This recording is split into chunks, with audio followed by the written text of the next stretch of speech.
Hey everyone, my name is Giuseppina and I'm an intuitive healer, and I talk about a lot of things that have to do with healing and our subconscious programming, as well as, my journey with autism.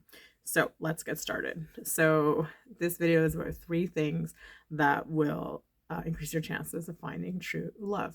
So, let's scrap the idea of what true love is that they show us in the movies and things, like this beautiful fantastical thing where you meet someone and they're gonna come save you, they're gonna complete you, and that high chemistry and oh my god, fireworks, blah blah blah, and all that stuff. Don't get me wrong, it doesn't mean that you can experience that in true love, but true love is not just that. There is more to it than just that. And when we fixate on this idea that we're finding someone outside of ourselves who's going to complete us, then there's all sorts of things happening below the surface that we need to take a look at. And oftentimes, what we think is like that true love is really trauma bonding or codependency and various other things. So, let's talk about what the three things are that can actually increase your chances of truly experiencing a true connection, a real connection, and true love. Okay, so let's get started. Number one is doing healing work. So, healing your wounds and triggers. Now, this one seems obvious because I think that you have to be really self aware and aware of what your wounds are, your baggage, and have done healing work around that, especially your triggers. When we meet people, people are a mirror and will mirror back to us, like especially like our wounding and our triggers. And if we haven't done enough self-reflection or therapy and things about that stuff, then we might become very defensive and hostile when people want, like, bring something up, and you're not going to be able to communicate with them, which is important. You need to be able to communicate with people, very important.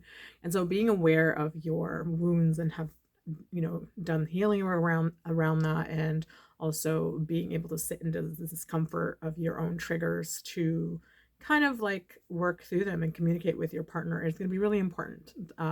Because if you can have that component, then you can find a true connection and experience true love. Number two, now, number two is a big one. You're going to have to change your subconscious programming. You're like, what? So, why I'm saying that is most people who chase, like, if you have a pattern of dating, like, very toxic people, maybe abusive people, narcissists, or, you know, emotionally unavailable people, people who don't choose you, won't choose you, who don't want you, leave you, whatever, and you constantly go after those people, people who you like have high chemistry with, the bad boys, whatever that is for you, you know, then you are someone who has to change your subconscious programming. And the reason is, like, you're drawn to the types of people that your type is based on your subconscious programming that was put there, based on your experience, your first experience with what love was, whether that was your relationship directly with your parents or watching how your parents were together. So that will be the blueprint of what a relationship would be like. So if you had a parent who was emotionally unavailable, then what ends up happening is that's programmed into your CPU. And when you encounter people in your life that that same kind of feeling energetically, your body already energetically feels out people before you even talk to them. And so if there's that recognition there, oftentimes you will feel that draw to them, that high chemistry. So I hate to break it to you, but that high chemistry and that draw to someone is mostly a trauma response. I'm sorry. And so, especially when we don't know someone and you're just like, really, really like, oh my gosh, I really want that person. So pay attention to that, pay attention to your response. And so what ends up happening is that you are just recognizing a familiar pattern. And so it's like, I know this pattern, so I'm going to go because that's my idea of what love is, but it's not. It's not. It's just something that was entered into your CPU. We can change that. We can change that. I actually have a program called Changing Your Dating Patterns Hypnotherapy Program, and I will be offering workshops starting. The first one will be in October that you can sign up for. I'll put some information in my little box below. But you can do like hypnotherapy and other things to help you change your programming and put new programming so that you'd be attracted to like other people, people who can like love you, the people that want to love you, and you'll let them in. The ones that you may have rejected before, that you thought they were boring and lame and that, oh my god, like I cannot like those people will be the ones that you will probably start to let it know.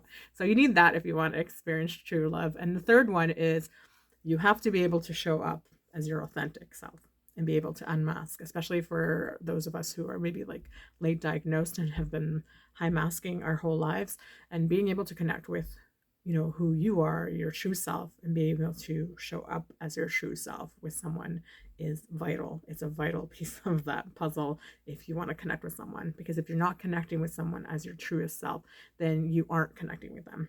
You're connecting with them as a version of you. And so both of you need to be that authentic version of yourselves, because when you're authentic, then you are able, like, you're connecting with yourself at a deep level. And so when you're both be able to be in that place, then you can connect deeply only under those circumstances.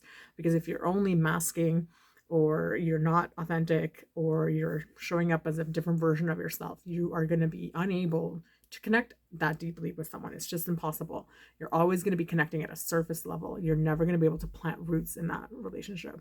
So with all of those things present here, obviously, like, you know, communicate and work on things. All those things here allow you to connect with someone at such a deep level. It allows you to plant those roots. Like I said, it allows you to form deep, true bonds and connections with someone, and will only deepen in time. And so this is what true love is. It's not just something that is like some, you know, fairy tale romance or something. I mean, it can feel that way, certainly, and you can still have that in this type of dynamic. But when you have those things present, it allows you to build a relationship that is, you know, stable and has a great foundation, and that is built on trust and security and safety. Most importantly, safety and authenticity. And this is how you can have true love. Anyways, that's my video on the 3 things you need if you want to experience true love. If you want to learn more about that Changing Your Dating Patterns program, just read my little information on the bottom. Please like and subscribe. I would appreciate it. Have an awesome day and take care. Bye.